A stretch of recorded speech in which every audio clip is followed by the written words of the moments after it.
চোখ মেলো হামজালা, হাঁপাচ্ছে সে। দ্রুত ওঠানামা করছে তার বুক। শীতের মাঝেও প্রচণ্ড ঘামে ভিজে উঠেছে শরীর। শঙ্কিত চোখে আশপাশে তাকালো।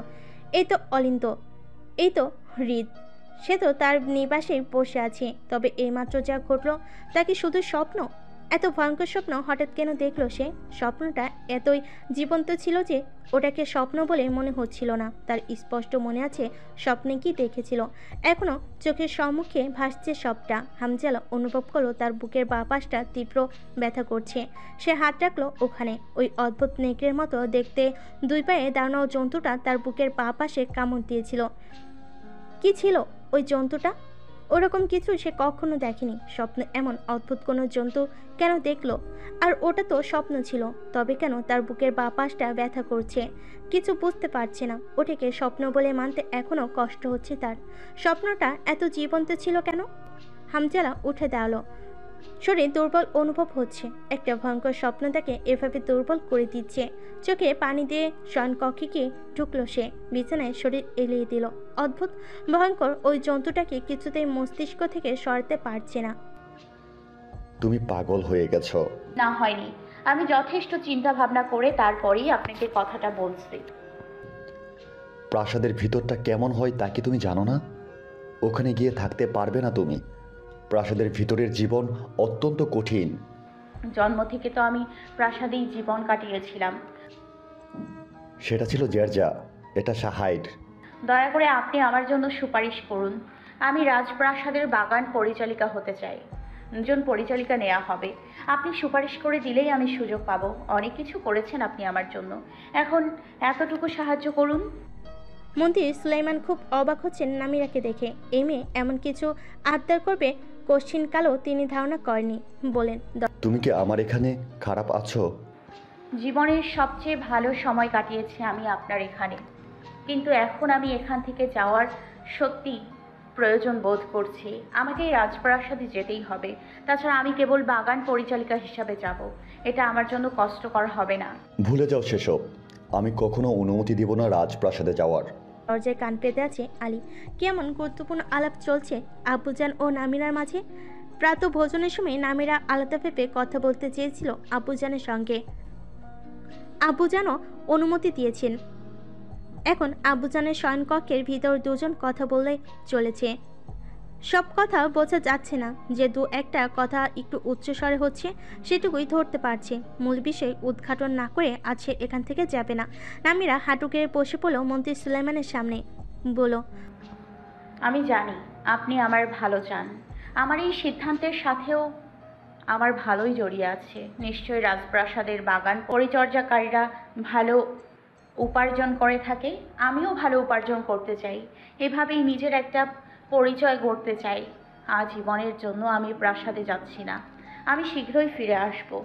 রাজপ্রাসাদের পরিচারিকারা চাইলেই প্রাসাদ থেকে বাইরে বের হতে পারে না, জানো নিশ্চয়ই। জানি, তবে আপনার আত্মীয় হওয়ার দরুন বাকিদের থেকে কিছু বাড়তি সুবিধা নিশ্চয়ই পাবো আমি। তাহলে এটাই তোমার শেষ সিদ্ধান্ত? এই সিদ্ধান্তে কারো খারাপ হবে না। রাজপ্রাসাদে গিয়ে মরতে বসেছিলে, মনে নেই? আমি সব কিছু মনে রাখি। আপনাকে কথা দিচ্ছি, রাজপ্রাসাদে গিয়ে আমি কেবল সুনামি অর্জন করব। মন্ত্রী সুলাইমান কিছু না বলেই দরজা থেকে এগিয়ে গেলেন। তিনি বাইরে বের হবেন। দরজা খোলার শব্দ পেয়ে দরজার কাছ থেকে সরে গেল আলী। দৌড়ে গিয়ে ঢুকে গেল অন্য একটা কক্ষের ভিতর। এটা মারোয়ার কক্ষ। খেয়াল না থেকে সে বুঝতে পায়নি মারোয়া নিজের পোশাক গুছিয়ে রাখছিল আসবাবে। আলীকে আজমকে এমনভাবে ঢুকতে দেখে ফ্যালফ্যাল করে তাকিয়ে রইল। আলী কি করবে, এটা কি বলবে বুঝতে পারল না। এটা যে মারোয়ার কক্ষ একদমই খেয়াল ছিল না তার। সে বোকার মতো প্রশ্ন করল, কেমন আছো মারোয়া? মারোয়া আলীর প্রশ্নের উত্তর না দিয়ে বলল, কিছু গন্ডগোল করেছেন? কই না তো। বলে আলী দরজা খুলে করিডোরে তাকালো। মন্ত্রী সুলাইমান চলে যাচ্ছেন, কিন্তু নামিরাকে দেখা যাচ্ছে না। নিশ্চয়ই এখনো কক্ষের ভিতর। আলী দ্রুত পায়ে এগুতে লাগলো বাবার কক্ষের দিকে। নামিরাও বের হচ্ছিল। আলীও হঠাৎ তার সামনে গিয়ে দাঁড়ালো। ব্যাবাচাকা খেয়ে গেল নামিরা। আলী পড়ল, কথা আছে তোমার সাথে। বলুন। সাথে এসো। বলে হাঁটতে শুরু করলো আলী। নামিরাও আলীকে অনুসরণ করে এগোতে লাগলো। মারোয়া নিজ কক্ষের দোরগোড়ায় দাঁড়িয়ে প্রত্যক্ষ করলো ব্যাপারটা। কিছু কি হয়েছে দুজনের মাঝে, ভাবল সে। আলী ভবনের পিছনে জলাশয়ের কাছে নিয়ে এসেছে নামিরাকে। নিরিবিলি কথা বলার জন্য এটাই উপযুক্ত জায়গা। নিবাসের ভিতর কিছু বলতে গেলে নিশ্চয় না কেউ এসে পড়তো। আলী বলল, তুমি কি আমাদের ছেড়ে চলে যাওয়ার চিন্তা করছো? না। মিথ্যা বলো না। আমি দরজার বাইরে দাঁড়িয়ে তোমাদের কথা শুনেছি। আলীর কথায় ভয় পেয়ে গেল নামিরা। আলী তাদের কথোপকথন শুনেছে, এটাও কি শুনে ফেলেছে? সে জেরজা থেকে এসেছে? না, সে কখনো চায়নি আলী এভাবে সত্যটা জানুক। অপ্রত্যাশিত সংকেত নামিরার হঠাৎ বিষণ্ণ বোধ হচ্ছে। আলী বলল, রাজপ্রাসাদ আর পরিচারিকার কথা শুনেছি সম্ভবত। তুমি কি পরিচারিকা হয়ে রাজপ্রাসাদে চলে যাওয়ার কথা ভাবছো? আলীর কথা বলার ধরন দেখে মনে হচ্ছে না আলী জেরজা সম্পর্কে কিছু শুনেছে। শুনলেও ওর কথা বলার ধরন এত শান্ত ও স্বাভাবিক থাকতো না নিশ্চয়ই। তবে কি শোনেনি? স্বস্তি অনুভব করলো নামিরা। আলীর কথার প্রত্যুত্তর দিল, হ্যাঁ, রাজপ্রাসাদে চলে যাব। আপনি নিশ্চয়ই খুশি হয়েছেন। আলীর মুখ দেখে নামিরা বুঝতে পারলো আলী খুশি নয়, বরং বলা যায় অখুশি। তার চেহারা গম্ভীর ও আধারিয়া। হঠাৎ তুমি এমন কিছু কেন ভাবছো? তুমি কি জানো রাজপ্রাসাদের ভেতর পরিচারিকার জীবন কেমন? বন্দি থাকার মতো। মুক্ত জীবন ফেলে বন্দি থাকতে চাও? হ্যাঁ, আমাকে নিয়ে চিন্তা করার জন্য আপনাকে ধন্যবাদ। ভালো লাগছে এটা, কিন্তু আমি সিদ্ধান্ত নিয়ে ফেলেছি। যেও না। তুমি চলে গেলে মারোয়া আমি খুব কষ্ট পাবে। আলী থেমে যায়। এখনো সে সত্যিটা বলতে কুণ্ঠাবোধ করছে, কিন্তু সত্যটা আজ সে প্রকাশ করলই। আমারও খারাপ লাগবে তুমি চলে গেলে। আমি জানি আমারও খুব কষ্ট হবে আপনাদের ছেড়ে থাকতে। বিশেষ করে মারওয়াকে ছেড়ে থাকতে তো বেশি কষ্ট হবে, কিন্তু আমাকে যেতেই হবে। কেন? একদিন সবটা বলবো আপনাকে। নামিরার কথা আজ হঠাৎ কেমন রহস্যময় মনে হলো আলীর। একদিন সবটা পড়বে, এ কথার মানে কি? তুমি কি কিছু গোপন রেখেছো আমার থেকে? জানি না। আসলে নামিরাকে রহস্যময় লাগছে আলীর। নামিরা দীর্ঘশ্বাস ত্যাগ করে বলল, প্রথম কিছুদিনের চেনা জানা সেই আলীকে দেখে আমি কখনো চিন্তাও করতে পারিনি আমি এ বাড়ি থেকে চলে গেলে তার খারাপ লাগবে, কিন্তু সেই আলী আজ আমি চলে যাব শুনে উৎকণ্ঠিত বোধ করছে। এটাও এ রাজ্য থেকে পাওয়া আমার একটা প্রাপ্তি। মারোয়ার কথা একবার ভেবে দেখো, ও কিভাবে থাকবে তোমাকে ছাড়া? আমি সারা জীবনের জন্য রাজপ্রাসাদে চলে যাচ্ছি না, আমি আবার ফিরে আসবো। আলীর এবার রাগ লাগছে নামিরার প্রতি। নামিরা হঠাৎ পাগল হয়ে গেছে নাকি বুঝতে পারছে না। সে আর তাড়ল না, হনন করে ঢুকে গেল নিবাসের অভ্যন্তরে। নামিরা অন্যমনা হয়ে পড়ল। আপনাকে সুস্থ করে তুলবো আম্মি জান। বিভিন্ন প্রকার খাবারে ভরে উঠেছে টেবিল। সেনাপতি ওসামার গৃহে আজ 2 রাজকুমারের নিমন্ত্রণ আছে। এত সব খাবার তাদের জন্যই। মিষ্টান্নবাদে সব কিছু বাড়িতে রান্না করা হয়েছে। মিষ্টান্ন বিশেষ ফরমাইশের মাধ্যমে শামিউনে তৈরি করা। 2 রাজকুমার এলো ভিন্ন 2 সময়ে। ওমর আগে চলে এলো, হামজালা এলো তার থেকে 10 মিনিট পর। হামজালার আসার পরই রাতের আহার শুরু করলো তারা। আহার কক্ষে রাজকুমারদের সাথে কেবল চাচা উসামাই রয়েছেন, কারণ তিনি জানি কথা বলবেন তা অন্য কারো না শোনাই ভালো। উসামা হামজালার পাতে আরও গোস্ত তুলে দিয়ে বললেন, তোমরা তোমাদের বাবাকে সন্দেহ করে মোটেই ঠিক করছো না। ঠিক বেঠিকের হিসাবটা আমরা ভালোই করতে জানি চাচা। দয়া করে অন্য কিছু নিয়ে কথা বলুন। বুঝতে পারছি তোমরা রেগে আছো রাজার ওপর, কিন্তু রেগে থাকাটা কতটুকু যুক্তিসঙ্গত? আসলে কি রাজা এমন করেছেন? না, আমি এটা একদমই মানতে পারছি না। রাজা ইজলাল আমার চাচাতো ভাই হলেও তিনি আমাকে আপন ভাইয়ের মতো দেখেন, আমিও দেখি। তিনি আমাদের যত্নের সাথে আগলে রেখেছেন, আমি চিনি তাকে। এই মানুষটা নিজের ছেলেদের সাথে এমন করতে পারেন না, কিছুতেই না। তোমরা তার ছেলে, কেন তিনি তোমাদের হত্যা করতে চাইবেন? কারণ তিনি আমাদের একেবারেই পছন্দ করেন না। না না, ভুল ভাবছো তোমরা। নিজের ছেলেদের কোনো বাবাই এত অপছন্দ করতে পারে না যে হত্যা করার কথা ভাবে। নিশ্চয় এটা অন্য কারো কাজ। কার কাজ হতে পারে? আপনার কি ধারণা? জানি না, বুঝতে পারছি না কিছু। আমার আদরের ছেলেদের সাথে এমন করে পার পেয়ে যাবে না। রাজকুমারের হত্যার চেষ্টা জঘন্য ও ভয়ঙ্কর অপরাধীটা যেই করুক না কেন তাকে খুঁজে বের করে প্রাপ্য শাস্তিটা দেবই, শাস্তি পেতেই হবে। তোমরা চিন্তা করো না, তোমাদের চাচা বেঁচে থাকতে কেউ তোমাদের ক্ষতি করতে পারবে না। খাওয়া শেষ করে কিছুক্ষণ চাচা ও তার পরিবারের সঙ্গে খোশ গল্প করে বের হলো ওমর ও হামজালা। দুজনে তাদের সাদা ঘোড়া দুটোকে নিয়ে এসেছে। ঘোড়া নিয়ে ধীর গতিতে চলতে লাগলো তারা পাশাপাশি। রাত খুব বেশি হয়নি, কিন্তু মানুষের চলাচল এখনই বিলীন হয়ে গেছে যেন। ওমর হামজালাকে বলল, সেই রাতে যখন রাজার কাছে গিয়েছিলাম, রাজার কথা অদ্ভুতভাবে বিশ্বাস করতে ইচ্ছে হয়েছিল। মনে হচ্ছিল তিনি আসলেই জানেন না। তার কণ্ঠ দৃঢ় ছিল। অপরাধীর কণ্ঠ কি দৃঢ় হয় হামজালা? আমরা ভুল মানুষকে সন্দেহ করছি না তো? ওই লোকটাও তো রাজার কথাই স্বীকার করেছিল। সেজন্যই তো হিসাবটা মিলছে না। এটা উনিই করেছেন। হ্যাঁ, এটা ওনারই কাজ, অন্য কেউ নেই এর পেছনে, আমি নিশ্চিত। তবু ওমরের কাছে ব্যাপারটা একটু খটকায় লাগছে। সে কিছু বলল না হামজালাকে, চুপচাপ নিজের মনে ভেবে চলো। সামনের রাস্তার উপর কাউকে পড়ে থাকতে দেখে ঘোড়া থামিয়ে ফেলো দুজন। পরস্পরের দিকে তাকালো একবার। রাস্তার মাঝে কে এমনভাবে পড়ে আছে, একটা লণ্ঠনও পড়ে আছে মানুষটার পাশে। ঘোড়া থেকে নামলো তারা। একটা মেয়ে। হামজালা ডাকলো, কোনো সাড়া নেই। বার কয়েক ডাকার পরও যখন সাড়া মিল না, হামজালার পাশ থেকে লণ্ঠনটা কুড়িয়ে এনে মেয়েটার মুখে আলো ফেলো। বুড় কুচকে গেল তার। ওমর বলল, ইউনান থেকে আসা সেই চিকিৎসক না? হ্যাঁ, ইনিভির নাম। কি হয়েছে ওনার? জ্ঞান নেই, আর না হলে মারা গিয়েছে। ওমর ইনিফিরের নাকের কাছে আঙ্গুল তোলো। শ্বাস প্রশ্বাস চলছে, টের পেয়ে বলল, মৃত না, অজ্ঞান। কি করতে পারি আমরা? কি আর করব, ফেলে রেখে চলে যাব। জ্ঞান ফিরলে সে নিবাসে চলে যাবে। বলে হাতের লণ্ঠনটা রাস্তায় ফেলে দিল হামজালা। ঘোড়ার দিকে যেতে নিয়েও ফিরে তাকালো আবার। এভাবে মেয়েটাকে ফেলে রেখে চলে যেতে সায় দিচ্ছে না মন। কিভাবে অজ্ঞান হয়েছে তাও বলা যাচ্ছে না। এখানেই বা কি করছিল তার রাজকুমার? ভবিষ্যতে একজন রাজাও হতে চলেছে, তাদের অবশ্যই মানবতা সম্পন্ন হওয়া উচিত। হামজালা এসব ভেবে চিনতে পড়ল। সাথে নিয়ে যাব তাকে। ভীষণ ঠান্ডা লাগছে, মাথাও ব্যথা করছে।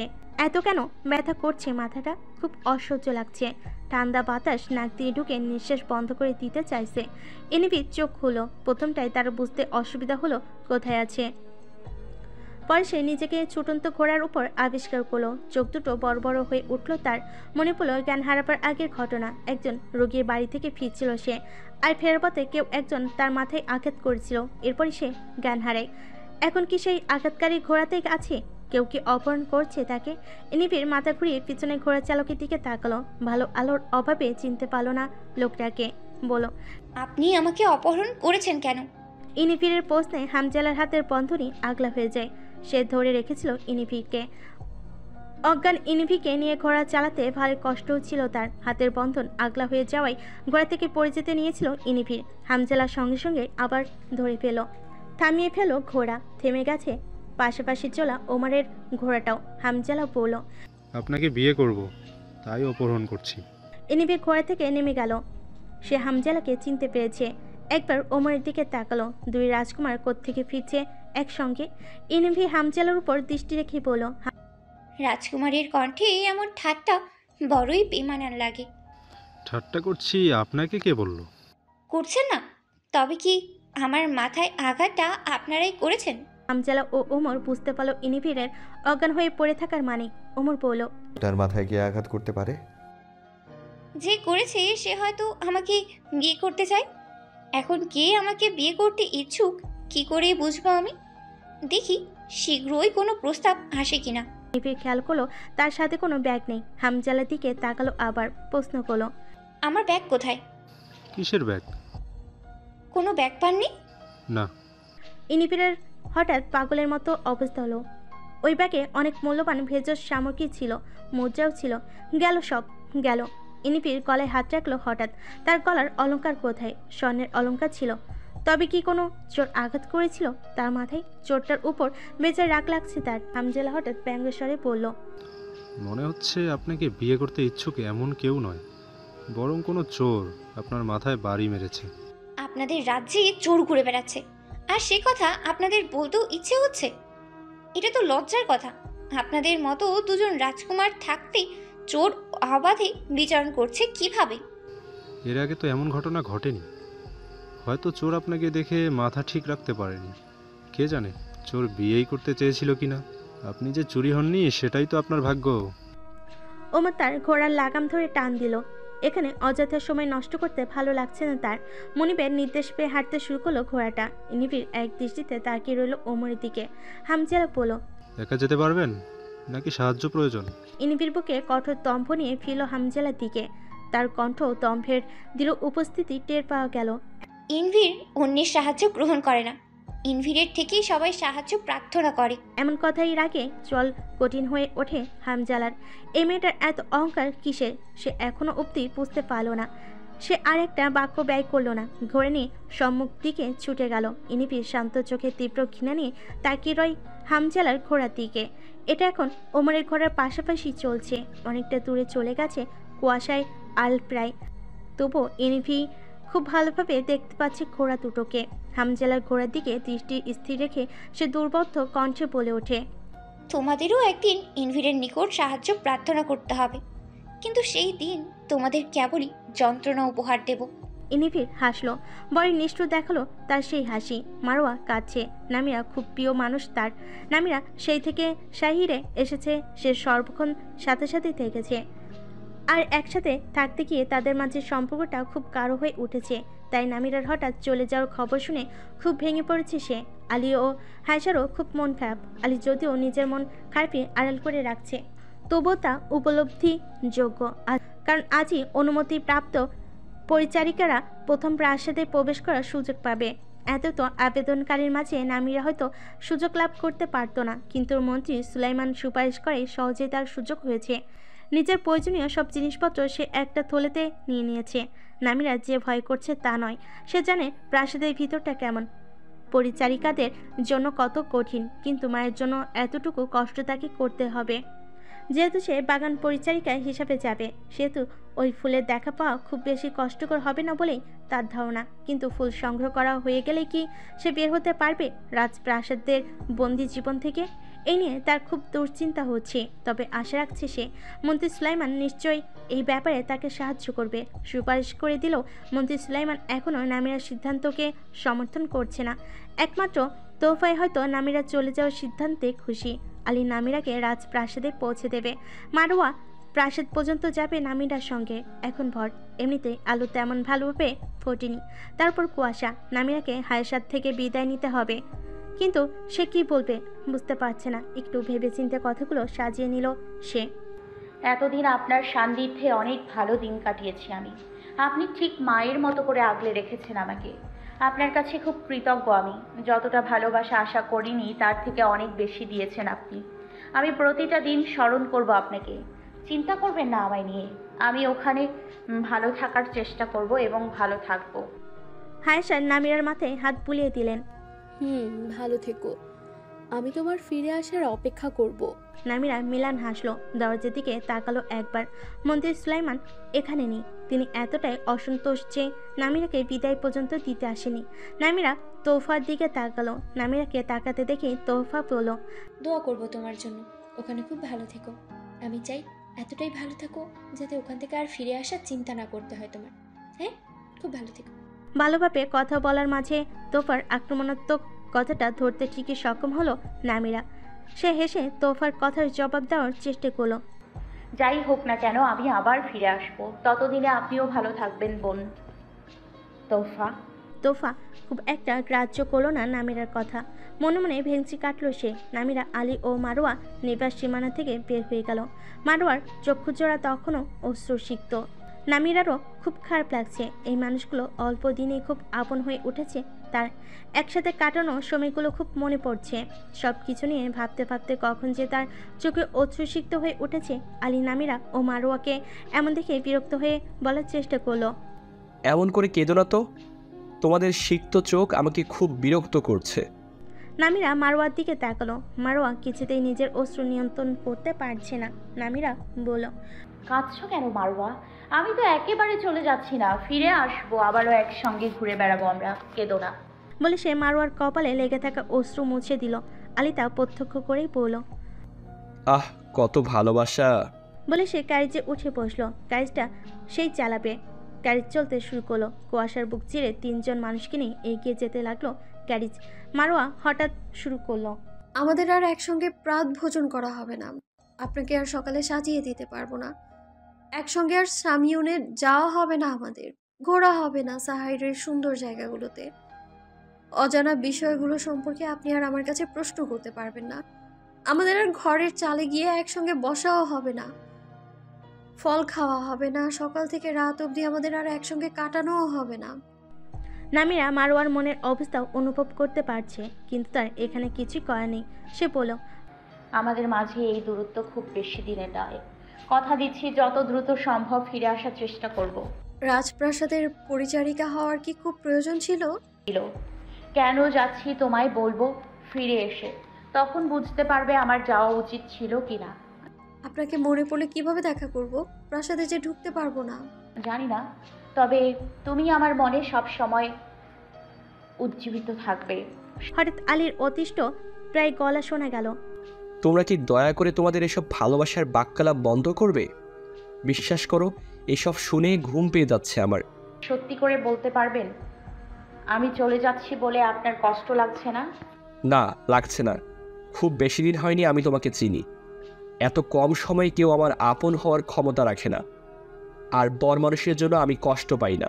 ভাই আলী, আপনি এখনো বড় বড় কথা বলবেন? তো তোমার জন্য কি আমার ছোট ছোট কাজ করতে হবে? আপনি এখন অস্বীকার করুন আর নাই বা মানুন, আমি জানি আপনি কষ্ট পাচ্ছেন। যদি পাইও তাতে তোমার কি? আপনি সত্য স্বীকার করছেন না, এটাই হচ্ছে ব্যাপার। আলী আর কিছু বলতে পারল না। আজ এসে থেমেছে রাজপ্রাসাদের সামনে। প্রবেশদ্বার প্রহরী কপাট খুলে দিল। নামিরা ভিতরে প্রবেশ করে আবার ফিরে তাকালো আলী ও মারোয়ার দিকে। এতক্ষণ যতটা খারাপ লাগছিল, এখন তার থেকে অনেক বেশি খারাপ লাগছে। একা হয়ে যাচ্ছে সে। আলী হঠাৎ কি হলো কে জানে, কঠিনভাবে অস্বীকার করার কথাটা সে হুট করে স্বীকার করে ফেল। ঠিক বলেছ, আমি কষ্ট পাচ্ছি। নামিরা হাসলো। কিছু বলার সুযোগ হলো না। প্রহরীরা তার আগে কপাট বন্ধ করে ফেলল। অন্ধকার নেমে এলো নামিরার আননে। কপাট বন্ধ হওয়ার সাথে সাথেই যেন সে নিজের একাকিত্বে জীবন স্বাক্ষর করল। সুউচ্চ মনোরম বিদ অট্টালিকাটা সর্বপ্রথম নজরে পড়ল। এছাড়া রয়েছে বিস্তীর্ণ ভূমি, তার মাঝে বেড়ে উঠেছে কত রং বেরঙের ফুল। প্রজাপতির দল উড়ে বেড়াচ্ছে। সে শুনেছে এই রাজপ্রাসাদের সীমানা অনেক বড়, সবটা ঘুরে দেখতে অনেক সময় লাগবে। এখন সকাল, কুয়াশাচ্ছন্ন পরিবেশ হয়, খুব ভালো করে কিছু দেখা যাচ্ছে না। নামিরা এগুতে লাগলো প্রাসাদের গভীরে। এখানে সে খুব একা। অনির্দিষ্ট নির্দেশমালা অনুযায়ী চলতে হবে তাকে। ভালোই ভালোই রাজপ্রাসাদের জীবনটা কাটিয়ে দিতে পারবে তো সে? চা দিয়ে চলে গেল পরিচারিকা। চায়ের সাথে রয়েছে এক প্রকার পিঠা। ইদানিং রাজপ্রাসাদের খাবার খেতেও ভয় হয়। মনে হয় না জানি কি রয়েছে এতে। খেলে হয়তো হৃদযন্ত্র স্তব্ধ হয়ে যাবে। তবুও সব কিছু উপেক্ষা করে স্বাভাবিক গতিতেই চলছে তাদের জীবন। চলছে নাকি তারা চালাচ্ছে কথাটা বলা মুশকিল। চায়ের কাপ হাতে তুলে নেয় ওমর। তার শয়ন কক্ষটি প্রাসাদের দ্বিতীয় স্তরে অবস্থিত। হামজালার কক্ষটাও দ্বিতীয় স্তরে অবস্থিত। প্রাসাদে সময় কাটাতে ভালো লাগে না, এখানে ঘুরতে ভালো লাগে না, খেতে ভালো লাগে না। তবুও রাজকুমার হওয়ার দরুন এখানে বেশি সময় কাটাতে হয়। বিরক্তিকর জীবন। চায়ের কাপে চুমুক দিয়ে বাইরে তাকালো ওমর। কুয়াশা, গাছপালাগুলো কুয়াশায় ঝাপসা দেখাচ্ছে। বাতায়নের কাছে বসে আছে সে। মাঝে মধ্যে ঠান্ডা বাতাস এসে হামলা করছে মুখে। চায়ের কাপে পঞ্চবার চুমুক দিতে গিয়ে ওমরের দৃষ্টি পড়ল বাতায়নের দিয়ে নিচের দিকে বাগানে। বাগান পরিচারিকা কাজ করছে। কেউ পানি দিচ্ছে, কেউ আগাছা পরিষ্কার করছে, কেউ তলায় পড়া ফুল কুড়াচ্ছে। একজনের উপর দৃষ্টি আটকালো তার। সাধারণত পরিচারিকাদের খুব একটা খেয়াল করে দেখা হয় না, কিন্তু এই পরিচারিকাকে সে দেখতে বাধ্য হচ্ছে। সবার পরনে একই রকমের বস্তু, তবুও তার ওই একজন পরিচারিকাকে চেনা চেনা ঠেকলো। কুয়াশায় যদিও ভালো দেখা যাচ্ছে না, তবু মনে হচ্ছে এই পরিচারিকাকে সে কোথাও দেখেছে, প্রাসাদের বাইরে। ওমরের মস্তিষ্কে নামিরার কথা এলো। চিন্তাটাকে কেবলই অবহেলা করতে চাইল সে। ওই মেয়ে রাজপ্রাসাদের ভিতর কিভাবে আসবে? অযথায় হয়তো চেনা মনে হচ্ছে তার। সে দৃষ্টি সরিয়ে নিল, তবে বেশিক্ষণ দৃষ্টি সরিয়ে রাখতে পারল না। আবারও তাকালো, ভালো করে পরখ করলো। কপালে ভাঁজ পড়লো তার। এটা তো ফুল নয়, সত্যি তো সেই মেয়ে। কিন্তু পরিচারিকাদের পোশাক পরে বাগানে কি করছে? ওমর চেয়ার ছেড়ে দাঁড়িয়ে গেল। নামিরা ফুল গাছে পানি দিচ্ছে। এখানে আসার একটুক্ষণ পরেই তাকে কাজে লাগিয়ে দেওয়া হয়েছে। এই কাজ আগে কখনো করেনি সে। বেশি কষ্টদায়ক নয়, যদিও এতগুলো গাছে পানি তাকেই দিতে হবে, তবে সেটা খুব কষ্টের হতো। থাকার জন্য যে জায়গাটা দেওয়া হয়েছে পছন্দ হয়নি নামিরার। অনেক পরিচারিকাদের একটি কক্ষ দেওয়া হয়েছে থাকার জন্য, তবে প্রত্যেকের ভিন্ন বিছানা, জিনিসপত্র রাখার জন্য আসবাব একটাই। সবাই এক আসবাবেই প্রয়োজনীয় জিনিসপত্র রাখে। নতুন যে অন্য পরিচারিকাটি এসেছে, বয়স তাকে নামিরার অনেক ছোটই মনে হচ্ছে, তবে মিশুক, অল্প কথাবার্তা বলে তাই মনে হয়েছে তার। যেখানে যাই সেখানেই তুমি। পিছু করতে করতে শেষমেশ রাজপ্রাসাদের ভেতর পর্যন্ত চলে এলে। পিছন থেকে হঠাৎ কারোর গম্ভীর কণ্ঠস্বর ভেসে এলো। সচকিত হয়ে উঠল নামিরা। কণ্ঠস্বরটি যে পরিচিত মনে হচ্ছে। পিছন ফিরল নামিরা। ওমরকে দেখে অপ্রস্তুত হলো। সম্মান জানালো ওমরকে। অন্য পরিচারিকারাও তাই করলো। ওমরের এমন কথায় অন্যান্য পরিচারিকাদের মাঝে বিস্ময় সৃষ্টি হয়েছে। তারা কাজ ফেলে তাকিয়ে আছে ওমর ও নামিরার দিকে। নামিরা বলল, আমি কখনো আপনার পিছু করিনি, ভাগ্যের পিছু করতে করতে এখানে এসেছি। তাহলে তুমি বলতে চাচ্ছ ভাগ্য আমাদের বারবার দেখা করিয়ে দিচ্ছে? আমি সেটা বলতে চাইনি। তাহলে কি বলতে চেয়েছো? নামিরা আশেপাশে লক্ষ্য করে দেখল অন্য পরিচারিকাগণ অদ্ভুত দৃষ্টিতে তাদের দিকে তাকিয়ে আছে। তাকানোটা স্বাভাবিক। কোনো রাজকুমারের পরিচারিকার সাথে এমন কথাবার্তা দৃষ্টিকটুই। নামিরা বুঝতে পারল ওমরের সাথে তার আর কথা বাড়ানো একদমই উচিত নয়। বলল, রাজকুমারের জন্য সবার কাজে ব্যাঘাত ঘটছে, এটা কি ঠিক হচ্ছে? ওমর অন্যদের দিকে তাকালো। দেখতে পেল সবার মনোযোগ তাদেরকে কেন্দ্র করে। তবে সে তাকানোতে সবাই কাজে ব্যস্ত হয়ে পড়ার ভান করলো। ওমর পড়া করলো না এসব। নামিরার দিকে তাকিয়ে কঠিন গলায় বলল, আমি যা করব বেঠিক হলে ওটাই ঠিক। ক্ষমা করবেন। রাজপ্রাসাদে এসেছো কেন? নামিরা মাথা তুলে তাকালো। ভেবেছিল ওমর চলে যাবে, কিন্তু না, গিয়ে আরো কথা বাড়াচ্ছে। নামিরা আসল উদ্দেশ্য গোপন রেখে বলল, উপার্জন করতে। ওমরের দৃষ্টি সরু হয়ে উঠল। ঠিক বিশ্বাসযোগ্য লাগলো না নামিরার কথা। সন্ধ্যান গলায় বলল, উপার্জন করতে এসেছো নাকি অন্য মতলব? বিস্ময় স্ফুটিত হয় নামিরার চোখে, তবে যথাসম্ভব সে আড়াল করে রাখে তা। স্বাভাবিক গলায় বলল, অন্য কি মতলব থাকবে? আগেরবার যেটা করনি সেটা। নামিরা বুঝতে পারছে না ওমর কিসের কথা বলছে। আগেরবার বলতেই বা কি বুঝিয়েছে? কথায় কথা বাড়ছে। এটা ঠিক হচ্ছে না। রাজকুমারের সাথে বেশি কথা বলে তারই বিপদ। রাজকুমারের তো কিছু হবে না, তাই রাজকুমার বুঝতেও পারছে না। তবুও নামিরা প্রশ্ন না করে পারল না। কিসের কথা বলছেন? বেশ, যত যাই হোক না কেন তোমার হাতে মরবো না, অত আশা রেখো না। এমন কোনো আশা আমার নেই। না থাকলে ভালো, থাকলেও কোনো লাভ নেই। কিন্তু এখানে এসে তুমি ভালো করোনি। সবার জন্য সব স্থান নয়।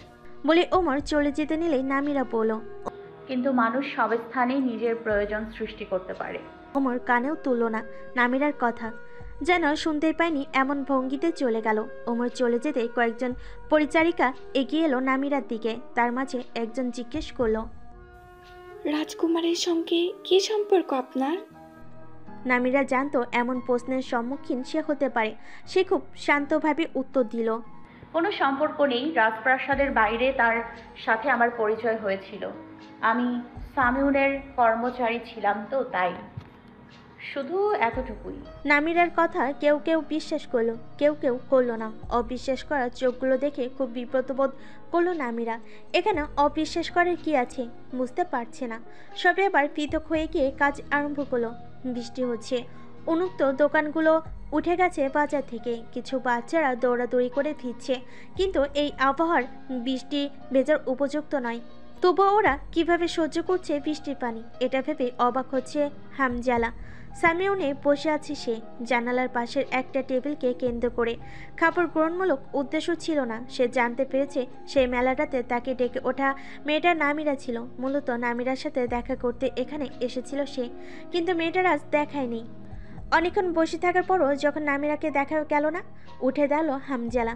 সামিউন থেকে বের হবে সে। যদিও বৃষ্টি হচ্ছে, কিন্তু বৃষ্টির মাঝেই সে বের হবে। বাচ্চাদের সহ্য ক্ষমতা থাকলেও তার নিশ্চয়ই বৃষ্টি সহ্য করার ক্ষমতা রয়েছে। ঘোড়াটা উন্মুক্ত স্থানে ছিল বলে ভিজে গেছে। হামজালা উঠে বসলো ঘোড়ার পিঠে। প্রথমে বৃষ্টির পরশে শরীর হিম হয়ে গেল, একটু পরে সহ্য হয়ে গেল।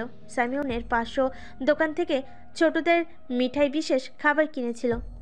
ঘোড়া থামিয়ে বৃষ্টিতে ভিজতে থাকা বাচ্চাদের সেই মিঠাইগুলো দিয়ে গেল। রাজপ্রাসাদের দিকে এগোতে লাগলো সে। ইনিভে চিকিৎসালয়ের সদর দরজায় দাঁড়িয়ে আছে। বৃষ্টি ধরছে হাত বাড়িয়ে। আজ দিনে এখনো পর্যন্ত কোনো রোগী আসেনি। বৃষ্টির মাঝে কেউ আসবে বলেও মনে হয় না। ইনিভিরের দৃষ্টি পড়ল একটু দূরের রাস্তা দিয়ে এগিয়ে চলা ঘোড়ার উপর। ইনিভির অন্দরে ঢুকলো দ্রুত। একটা ছাতা নিয়ে এসে দাঁড়ালো পূর্বের স্থানে। ছাতা মেলে নেমে গেল বাইরে বৃষ্টির মাঝে। ছাতা গড়িয়ে বৃষ্টি পড়তে লাগলো। ঘোড়াটা চিকিৎসালয় ছাড়িয়ে সামনে এগিয়ে গেছে। ইনিভির রাস্তায় এসে পিছন থেকে ডাকলো, দাঁড়ান। হয়তো মানুষটি শুনতে পায়নি। ইনিভির আবার ডাকলো, রাজকুমার হামজালা। ঘোড়াটা স্থির হলো। ডাক অনুসরণ করে পিছন ফেলল হামজালা। ছাতার নিচে ইনিভিরের মুখটা ভালো করে দেখতে পেল না সে। ইনিফির দ্রুত পায়ে এগিয়ে এসে থামলো হামজালার কাছে। হামজালা এবার নিকট থেকে দেখতে চিনতে পারলো ইনিফিরকে। গত বছর বৃষ্টিতে ভেজার কারণে 17 জন প্রজা রোগাক্রান্ত হয়েছিল। একজন এত বেশি অসুস্থ হয়ে গিয়েছিল যে তার মৃত্যু হয়েছিল। তাই বৃষ্টিতে ভিজবেন না। ইনিফির হামজালার দিকে ছাতাটা বাড়িয়ে দিয়ে বলল, এটা নিন, বৃষ্টি আড়াল করুন। ছাতাটা হামজালার দিকে বাড়িয়ে ধরায় ইনিফিরের মাথার উপরিভাগ উন্মুক্ত হয়ে গেল। বৃষ্টির ফোঁটা পড়তে লাগলো তার উপর। হামজালার দৃষ্টিতে বিস্ময়। এভাবে চিকিৎসক ইনিফির তাকে ছাতা এগিয়ে দেবে এটা সে আশা করেনি কখনো। তাকে ছাতা দিয়ে মেয়েটা নিজে ভিজছে, অদ্ভুত ব্যাপার। হামজালা ছাতাটা না নিয়েই বলল, বৃষ্টি কি আপনার অসুখের কারণ হবে না? সব মৌসুমের বৃষ্টিতে আমি ভিজেছি, কিন্তু আমি সুস্থ ছিলাম সব সময়। আসলে অসুখ আমাকে ভয় পায়। হামজালা ছাতাটা নিল, কিন্তু ঘোড়া চালানো সেই সাথে ছাতা ধরে রাখা সহজ নয়। সে বলল, শুধু কি ছাতা দিলেই হবে? ছাতা ধরে রাখার জন্য একটা মানুষও তো দিতে হবে চিকিৎসক ইনিভির। আপনি চাইলে আমি সেই মানুষ হতে পারি। প্রথম রাজকুমারীর কি আপত্তি আছে আমার ক্ষেত্রে? থাক, এবারের মতো কেবল ছাতাটাই রেখে দিলাম। মানুষটা না হয় পরবর্তী সময়ের জন্য তোলা থাক। বলে সে ঘোড়া নিয়ে চলতে শুরু করলো, কিন্তু ছাতাটা দিয়ে বৃষ্টি আড়াল করলো না, ওটা কেবল সঙ্গেই রাখলো। ইনিফির দাঁড়িয়ে রইল বৃষ্টির ভিতর, যতক্ষণ না হামজালার ঘোড়াটা দৃষ্টিসীমার বাইরে চলে গেল। জানালার কাছে বসে আছে রাজকন্যা ইমিনা। তার পাশে রয়েছে একজন বাদ্যকর, খুব ভালো বাদ্য বাজায় ছেলেটা। যখন ইচ্ছে হয় তখনই ডেকে পাঠায় ছেলেটাকে, ছেলেটাও চলে আসে। তার অবশ্য রাজকন্যার আদেশ অমান্য করার সাহসও নেই। বাইরে বাদ্য বাজিয়ে মাসে যা আয় হয় তা রাজকন্যা একদিনে দিয়ে দেয়।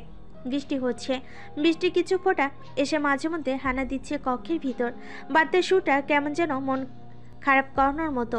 বৃষ্টির সাথে এমন সুর দুই মিলে অকারণেই ইমিনার মন বিষণ্ণ লাগছে। বৃষ্টি পড়ে প্রবেশদ্বারে হামজালাকে দেখে আসন ছেড়ে উঠে দাঁড়ায়। হামজালা বৃষ্টিতে ভিজে প্রাসাদে ফিরছে।